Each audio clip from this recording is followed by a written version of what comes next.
Creative patterns can turn ordinary visuals into scroll-stopping content, and today you'll build one from scratch with full control. How to design creative social patterns. Launch Photoshop and start a new square canvas around 1500 pixels so the layout suits social media formats.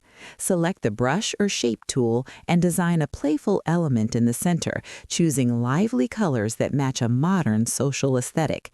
Duplicate the element layer and reposition copies diagonally using the Move tool while holding Shift for straight alignment, then rotate a few duplicates with Free Transform so the arrangement feels energetic rather than rigid.